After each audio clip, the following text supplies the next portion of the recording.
Hello, everyone, and welcome to another IMCO with myself, Jonathan Chan. So glad that you can join me today for lunch as we try to look at what topped the news this past week, and I offer you my Christian opinion.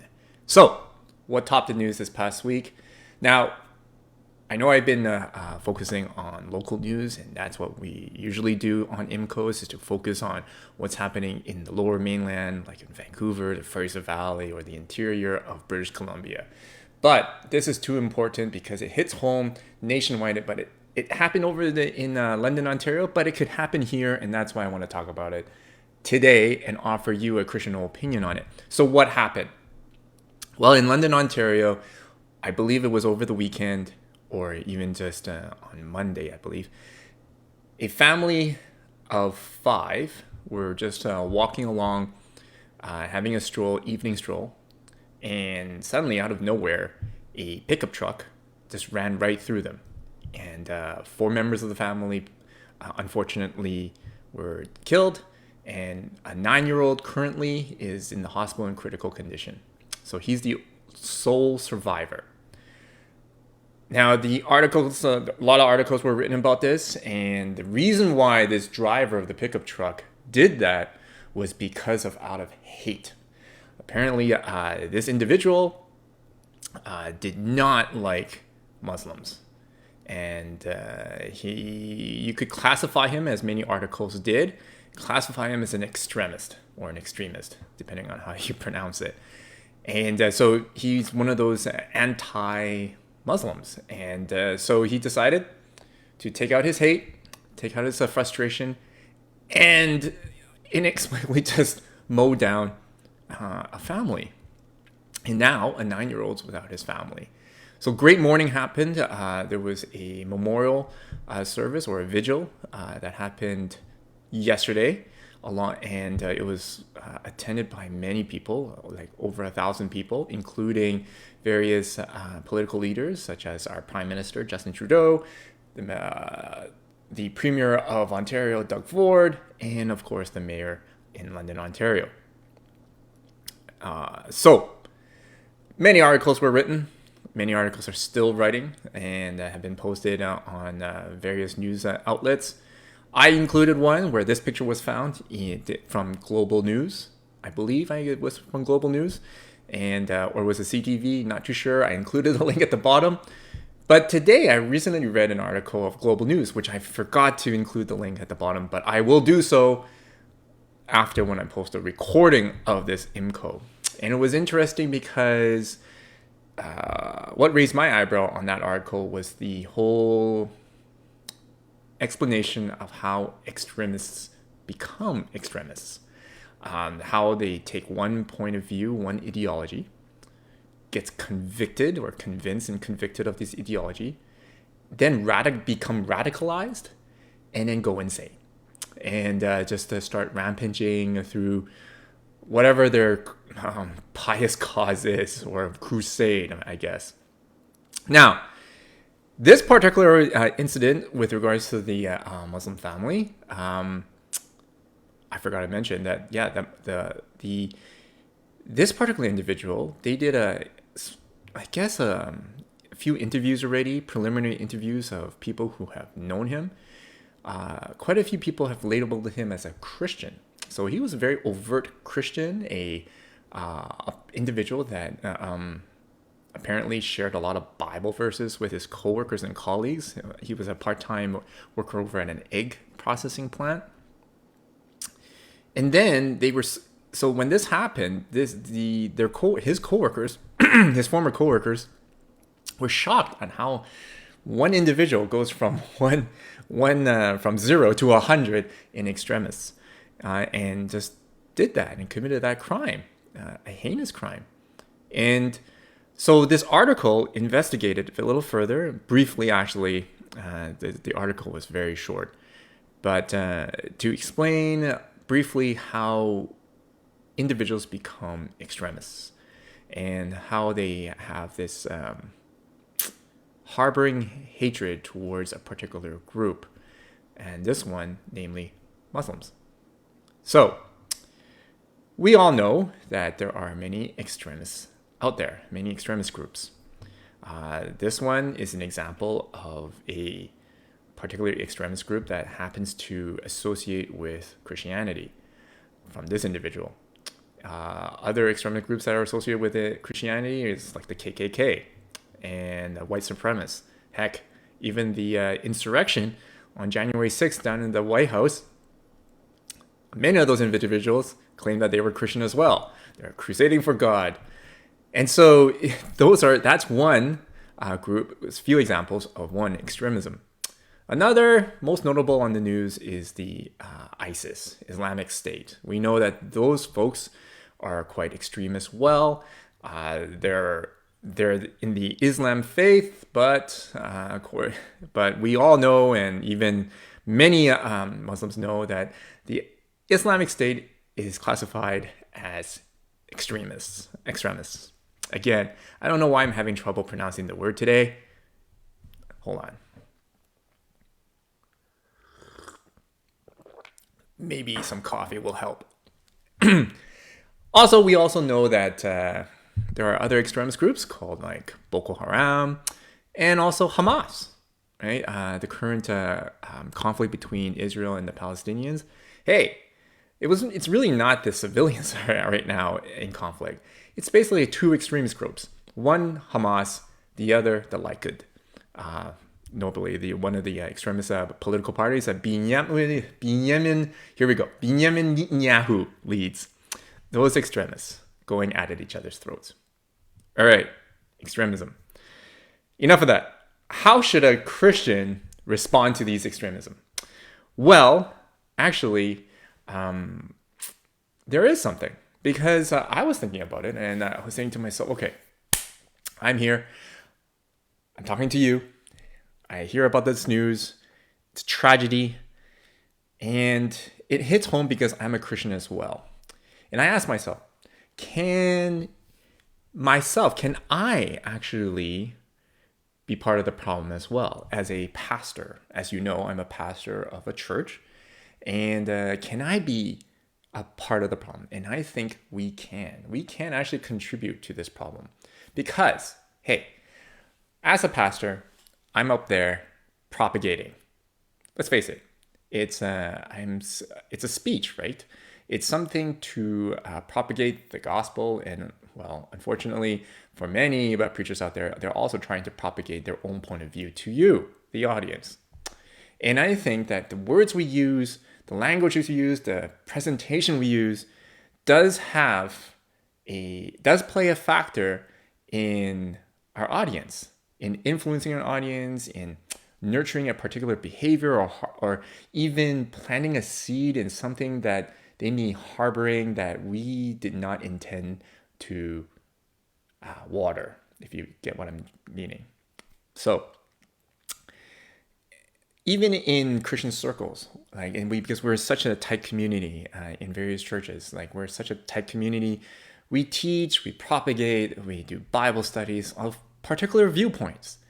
It's not necessarily the right viewpoint at many times, but if sometimes we're so convinced and convicted on one viewpoint, one opinion of how to interpret certain passages in the Bible, it becomes so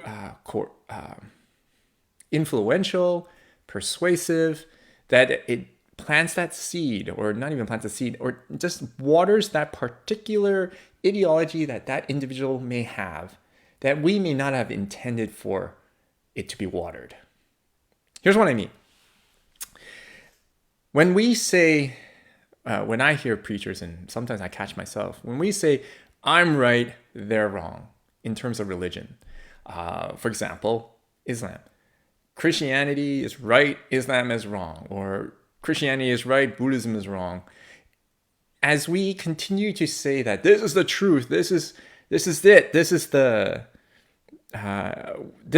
we cannot stray around any further, or there's no variety of opinion on this matter. This is it, black and white. That's it. We are actually nurturing a attitude of just basically what do you call it? just an attitude that we do that does not invite any other opinion. It's almost like building up people that are building up people that cannot invite any opinions and just staunch on against any variance from opinion. And so I think that the pedagogy that we use and the way we preach and the way we gather in Bible studies or support groups and the way we communicate with each other, do the language that we use and the way we propagate it unintentionally water seeds that we do not want to water? And because, like this individual here, and I'm not saying that this is an excuse for him to do it. No, there's no excuse for doing what he did. It's awful and it's wrong. But I think there's many factors in play here, and one of them is probably his religious community. I hate to say it, but it probably is. It's probably the language that his religious community used. It could be the opinions and the belief systems and the convictions that have watered that seed of hatred and harboring anger towards Muslims. And hence, this built that. The article in the Global News actually addressed that it's not as easy as 1, 2, 3 when it comes to extremists, like how an individual becomes extreme. But just to acknowledge that there are many factors and that it's a community thing as well. We as a Christian community need to remind ourselves of how are we part of the problem? How can we resolve it then? How can we solve that? So I wanted to offer a few of my takeaways on how to do that, which I have become to realize that I need to emphasize, which I have with my church. And here are a few takeaways. Now, again, you could agree or not agree with me. This is my Christian opinion, so take it or leave it. But I think this is what many of us Christians, especially in Christian communities who attend church, listen to sermons, do Bible studies, etc., this is something that I think we all should include in our, whether it be pedagogy, whether it be among our community groups, just language and things that we need to maybe emphasize. Number one, see, above all else, we're all human beings, images of God. I think that's one doctrine, I hate to say doctrine, one principle that we all Christians agree on is that all humanity is an image of God. So whether you're Muslim, whether you're Buddhist, whether you're Sikh, Hindu, whether you're an atheist, and whatever religion or whoever you are, every human being is an image of God. And that's the foundation that I think we should all emphasize whenever we preach, whenever we teach, whenever we do our studies, Bible studies, read our Bibles, devotions, personal devotions, etc. That we have to remind ourselves that my neighbor who's blasting his radio at 2 a.m. is also an image of God. That the Muslim family that is walking down the street, they are an image of God. And so that should ground us in terms of reading scripture, of preaching, of teaching, and of studying the Bible. That should be this principle should be the foundation for it. This should be where everything else comes out. Like the gospel. Well, why was the gospel the gospel? Why did Jesus come in the first place to die for us? Well, because we are the image of God, and he loves us because we are the image of God. Second, those who have religions, though, we have to also acknowledge that religion is part of who they are. That is their ethos. And so it leads me to the third. What we can do, though, and what I've been trying to do with my church anyway, is to educate you folks who attend my church and to everyone and to those who I encounter of other religions. Because many times I feel we tend to be in the silo in our churches and not really understand anybody else's religions or anyone else's religion, sorry. And that leads us to this way of silo thinking and the silo reading of scripture. The more we know, the more we understand other religions, the more we are able to love people, to understand people, to have a better hermeneutic of our scripture reading. And so, before I close, I want to offer you a passage that's found in Luke chapter 10, verse 27. Now, this is interesting because, as some of you keeners out there know, this passage is taken from the chapter where it's just before a parable of the Good Samaritan. And if you know that parable, like, think about it. The Samaritans and the Jews hate each other's guts. And so this Pharisee asked Jesus, like, who is my neighbor? Right? And so Jesus asked him, what is the greatest commandment? And the man answered this. And so it goes like this. You must love the Lord your God with all your heart, all your soul, all your strength, and all your mind, and love your neighbor as yourself. As many of you know, I tend to just elaborate on this passage and say, when you say you must love the Lord your God with all your heart, how do you do that? By loving your neighbor as yourself. Why? It's because all human beings are an image of God. And that's why we love them. Because Jesus loved them. And therefore, how do we love them properly? It's to understand if they do have religions, to understand their religion, to familiarize ourselves with their religion, to get a better understanding of their not just their rituals, but who they are. Why does the religion make up their ethos? And how does the religion make up their ethos?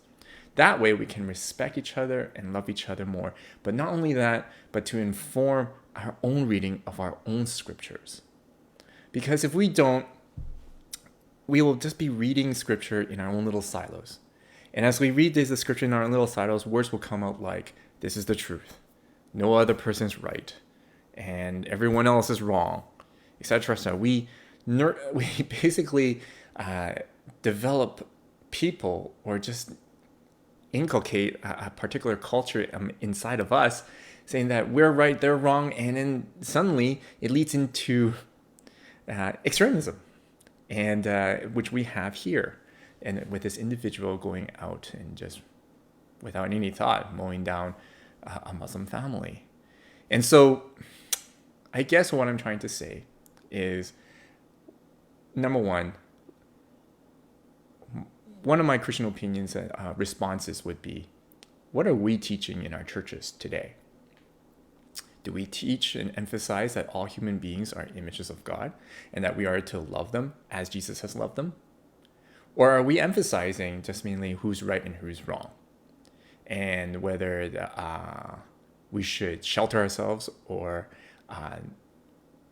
go up against something that we don't think that is right in our eyes, or right in or go according to our opinions or align with our own beliefs and opinions.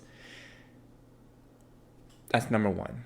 Number two, when we go into scripture and when we study scripture and when we do our Bible studies or have our community outings, do we emphasize also on learning other people's religions? Because that would help us inform our reading of the Bible and enable us to respect human beings, our fellow human beings. That's what I'm going to leave with all of you today. My apologies for not pronouncing extremism, right? For some reason today it's just been, I don't know, I cannot pronounce that word for some reason. But I hope you enjoyed this IMCO. And again, if you have any questions, comments, or feedback, please send it through my website using the contact form. But till next time, have a blessed week.